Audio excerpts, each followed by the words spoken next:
السلام علیکم ناظرین، میں ہربلسٹ ڈاکٹر حکیم حافظ رحمان اعلیٰ اسنین herbal medical treatment centre Banga حیات پاک وطن شریف۔ ناظرین، آج کا ہمارا ٹاپک مقد کے امراض کے متعلق ہے، جس کو انگریزی زبان میں ریکٹم کہتے ہیں، اور آپ کو سمجھانے کے لیے اس کو پخانہ خارج کرنے والی نالی بھی کہہ لیتے ہیں۔ وہ جگہ جہاں سے پخانہ خارج کیا جاتا ہے، انتلی کا آخری حصہ، اس کو ریکٹم کہتے ہیں، مقد بولتے ہیں۔ تو اس سے متعلقہ جو بھی امراض ہیں ان کے متعلق آج ہم آپ کو ڈیٹیل اور تفصیل کے ساتھ بتائیں گے، ان کی وجوہات بھی بتائیں گے، ان کے علامات بھی بتائیں گے، اور ایک بہت ضروری جو بات ہے وہ ایک معالج کی ذمہ داریاں بھی آپ کو بتائیں گے، اور ایک مریض کو کس طرح اپنے معالج کا انتخاب کرنا چاہیے۔ تو مقد کے امراض میں سب سے زیادہ جو عام بیماری ہے وہ بواسیر کی بیماری ہے۔ بواسیر کی بیماری دو طرح کی ہوتی ہے، ایک خونی بواسیر اور دوسری بادی بواسیر۔ دوسری جو بیماری مقد کی ہے وہ بھگندڑ پھوڑا ہے۔ مقد کے گرد نزدیک پھنسی بن جاتی ہے، اور پھنسی کا جب پورا علاج نہیں ہوتا تو یہ نسور بن جاتی ہے، اور اس نسور کا جو تعلق ہے وہ مقد سے جڑ جاتا ہے، یہ ایک ٹریک بنا لیتی ہے، اور اس کے اندر سے پیپ سی، پانی سی، کچلوہو سا خون ملا رطوبت نکلتا ہے، اور جو کافی تکلیف کا سبب بنتا ہے۔ مریض کو بعض اوقات کافی تکلیف کا سامنا کرنا پڑتا ہے۔ تیسری جو بیماری مقد کی ہے جو عام معاشرے میں پائی جاتی ہے، اکثر بچوں کو بھی ہو جاتی ہے، بڑوں کو بھی ہو جاتی ہے، وہ کانچ کا بہر آ جانا۔ تو میں نے آپ کو پہلے یہ بتایا ہے کہ ایک معالج کی ذمہ داریاں کیا ہوتی ہیں۔ معالج وہ ہوتا ہے جو کہ مریض کی بیماری کی تہ میں چلا جائے، اس کی وجہ کو تلاش کرے، جس وجہ سے مریض کو بیماری لگی ہے اس کا جو اسباب ہیں وہ مریض کو بھی بتائے، اور معالج کو خود بھی پتہ ہونا چاہیے کہ اس مریض کو یہ بیماری اس وجہ سے لگی ہے، اس کے یہ اسباب ہیں جن کی وجہ سے یہ مریض اس مرض میں مبتلا ہوا ہے۔ تو تب ایک معالج اپنے مریض کا اچھا علاج کر سکتا ہے، اس کے لیے ایک اچھی میڈیسن تجویز کرتا ہے، اس کی کمبینیشن بناتا ہے اور مریض کو استعمال کرواتا ہے، تو اس کو یقیناً اللہ تعالیٰ کے فضل و کرم سے فائدہ ہوتا ہے۔ جیسا کہ بواسیر کا جو مرض ہے، اس کے متعلق یہ کہا جاتا ہے کہ یہ دائمی قبض کی وجہ سے ہوتا ہے، تو ہم بھی اس سے اتفاق کرتے ہیں کہ یہ یقیناً دائمی قبض کی وجہ سے ہوتا ہے، لیکن اس کے کافی سارے اور بھی اسباب ہیں جن کی وجہ سے یہ بیماری لگتی ہے۔ تو دائمی قبض، جن کو قبض کا مرض لگ جاتا ہے، قبض مین پخانہ کئی دن تک نہیں آتا، اور پخانہ جب آتا ہے، پخانہ کی حاجت ہوتی ہے تو پخانہ بہت زیادہ سخت ہوتا ہے اور مقد کو چھیلتا ہوا، خراش ڈالتا ہوا خارج ہوتا ہے۔ تو اس کے غیر طبعی دباؤ کی وجہ سے جو مقد کے اندر نالیاں ہوتی ہیں، نرم حصہ ہوتا ہے، وہ پھول جاتا ہے، اور وہ چھالوں کی شکل اختیار کر لیتا ہے اور موقوں کی شکل اختیار کر لیتا ہے، جس سے مریض کو دونوں قسم کی بواسیر ہو جاتی ہے۔ اس کی ایک دوسری وجہ اور بھی ہے، اور بھی اس کے اسباب ہیں جن کی وجہ سے یہ بیماری لگتی ہے۔ تو وہ لوگ جن کی انتلیوں کی حرکتیں دودیا پخانہ پش کرنے والی جو ایک طاقت ہوتی ہے جو پخانے کو دھکیل کر انتلی کے راستے سے ریکٹم کے راستے سے باہر نکالتی ہے، تو وہ بعض لوگوں میں زیادہ ہو جاتی ہے۔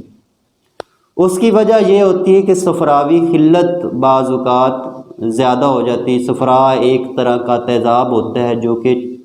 ڈوڈینیم جو کہ 12 انگشتی آنت ہوتی ہے اس کے اندر گرتا ہے۔ جب یہ ضرورت سے زیادہ گرتا ہے تو یہ انتلیوں کی جو حرکت ہوتی ہے، جو پش کرنے کی جو طاقت ہوتی ہے، اس کو بڑھا دیتا ہے۔ تو اس حالت میں مریض بعض اوقات واش روم جاتا ہے تو لوز موشن کی صورت میں پخانے کی حاجت ہوتی ہے، اور اس کے ساتھ انڈے کی جو سفیدی ہوتی ہے، اس طرح کا کچھ لیسلا مواد خارج ہوتا ہے، میوکس خارج ہوتی ہے، اور مقد پر غیر طبعی دباؤ پڑتا ہے، اور اس دباؤ کی وجہ سے جو مقد کے اندر چھوٹی چھوٹی نالیاں ہوتی ہیں، ویریکوز ہوتی ہیں، وہ پھول جاتی ہیں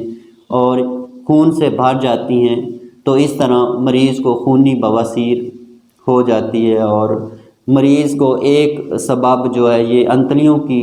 جو حرکت ہے جو غیر طبعی طریقہ سے زیادہ تیز ہو جاتی ہے، تو اس کی وجہ سے بھی یہ بیماری لگ جاتی ہے۔ تو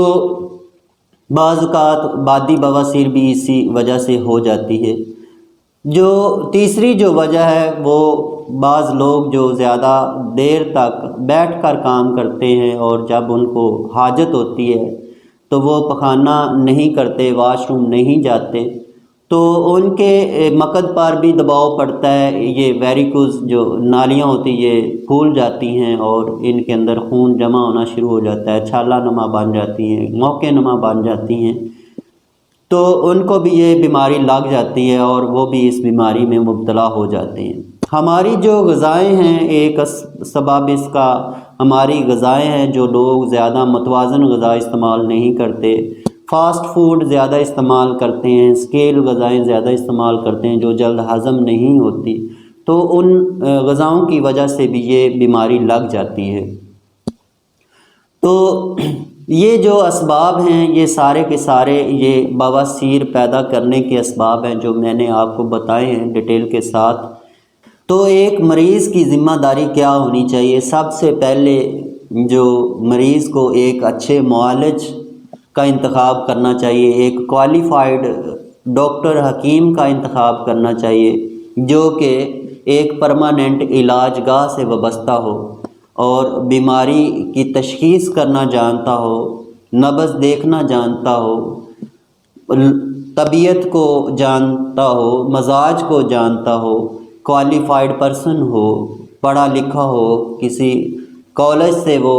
سنت یافتہ ہو، تو اس طرح کے معالج کا انتخاب کرنا چاہیے۔ یہاں پر اگر کسی کریانے والے سے اگر کوئی بات کی جاتی ہے، اس کو کسی بیماری کے متعلق بتایا جاتا ہے تو وہ بھی ڈاکٹر بن جاتا ہے، وہ بھی اس کو کئی نسخے بتا دیتا ہے، جی آپ یہ استعمال کر لو۔ ہمارے سوشل میڈیا پر نسخوں کے انبار لگے ہوئے ہیں، لوگ کئی طرح کے نسخہ جات بتاتے ہیں، لوگ ان پر عمل بھی کرتے ہیں، لیکن بعض کو فائدہ ہو جاتا ہے اور اکثریت لوگوں کو فائدہ نہیں ہوتا۔ اس کی وجہ یہی ہوتی ہے کہ بیماری کے کئی اسباب ہوتے ہیں، کئی وجوہات ہوتی ہیں، اگر ان کے مطابق آپ کو دوائی ملے گی تو آپ کو یقیناً فائدہ ہوگا۔ تو آپ کسی ڈاکٹر حکیم سے آن لائن اگر رابطہ کرتے ہیں تو ان کو اپنی بیماری کے متعلق بتائیں، وہ آپ سے سوال کریں، آپ ان سے سوال کریں، تو آپ کو ایک جو ہے وہ مطمئن ہوں گے آپ، اور دوسرا وہ جو ڈاکٹر و حکیم ہوگا وہ آپ کی اچھے طریقے سے تشخیص کر سکے گا اور آپ کے لیے ایک بہترین نسخہ تجویز کرے گا جو کہ آپ کی مرض کے مطابق ہوگا اور آپ کو فائدہ ہوگا۔ تو جو ڈاکٹر حکیم آپ کی مرض کو سمجھ نہ سکتا ہو، آپ کو اس کی وجوہات نہ بتا سکتا ہو کہ آپ کو یہ بیماری کس وجہ سے لگی ہے، تو آپ اس سے کوئی میڈیسن نہ لیں، آپ اس سے علاج نہ کروائیں۔ اگر آپ علاج کرواتے ہیں تو ہو سکتا ہے کہ آپ کسی اور دوسری بیماری میں مبتلا ہو جائیں، کیونکہ وہ آپ کی طبیعت کے مطابق، آپ کی بیماری کے مطابق دوائی نہیں ہوگی۔ تو یہ ایک جو مریض ہوتا ہے اس کو ان باتوں پر خیال کرنا چاہیے، اور ایک جو ڈاکٹر حکیم ہوتا ہے اس کو بھی اپنے مریضوں کا خیال کرنا چاہیے، مکمل ڈیٹیل کے ساتھ اپنے مریض کو بھی بتانا چاہیے کہ جی آپ کو یہ بیماری اس وجہ سے لگی ہے اور اس کے یہ اسباب ہیں۔ تو یہ باتیں میری آج کی آپ کو بتانا انتہائی ضروری تھی، کیونکہ میں نے اکثر لوگوں کو یہ دیکھا ہے کہ جو گاڑیوں میں جو میڈیسن بیچتے ہیں لوگ ان کی باتوں میں آ جاتے ہیں، وہ اتنی تعریفیں کر دیتے ہیں تو لوگ مطمئن ہو جاتے ہیں، ان سے بھی میڈیسن لے لیتے ہیں اور ان سے کئی سائیڈ افیکٹ بھی ہو سکتے ہیں۔ اسی طرح بعض عام راہگیر لوگوں سے لوگ مشورہ لے لیتے ہیں اور ان کو بتا دیتے ہیں اور وہ ڈاکٹر بن جاتے ہیں، حکیم بن جاتے ہیں۔ تو بائی چانس بعض اوقات کچھ لوگوں کو اس سے فائدہ بھی ہو جاتا ہے، لیکن اکثریت کا نقصان ہوتا ہے۔ تو خدا را ایسے لوگوں سے بچیں اور اپنی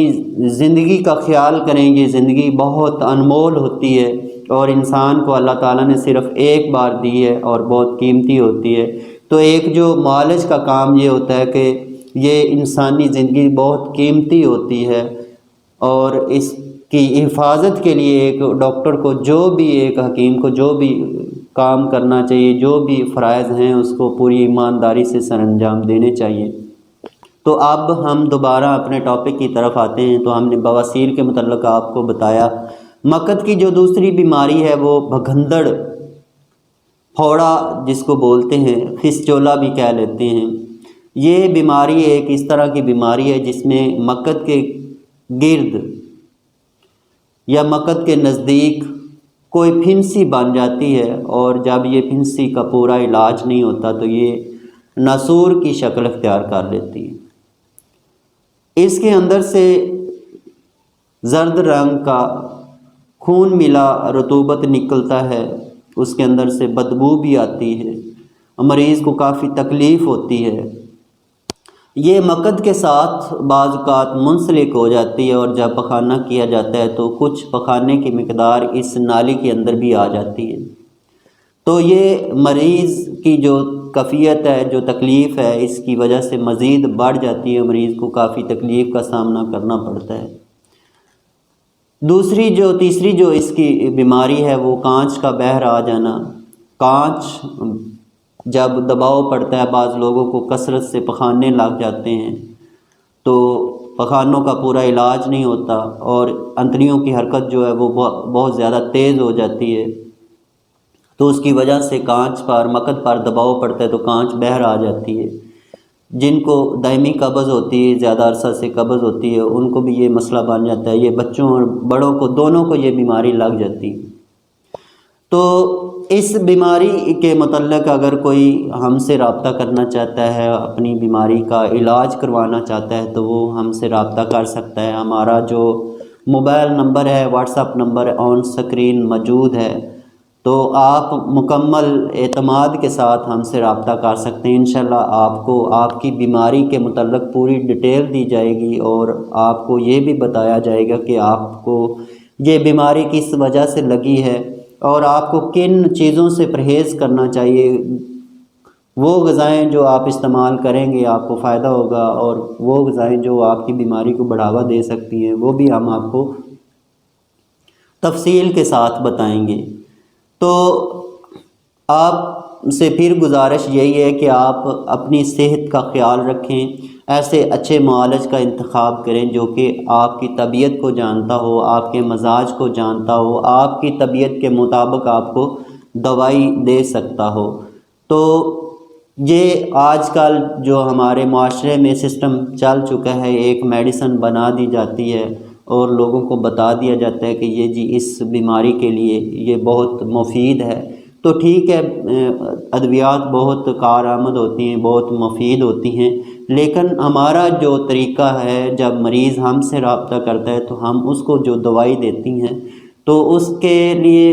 خاص ایک ترتیب اور ترکیب ہوتی ہے جس کے ذریعے دوائی مریض کو استعمال کروائی جاتی ہے۔ ہم مریض کے لیے غذا سیٹ کرتے ہیں، اس کے لیے جو دوائی استعمال کروائی جاتی ہے، جو بدرکہ جات ہوتے ہیں وہ اس کے لیے تجویز کرتے ہیں، مریض کے مزاج کے مطابق کچھ اضافی چیزیں بتاتے ہیں جس کو استعمال کرنے سے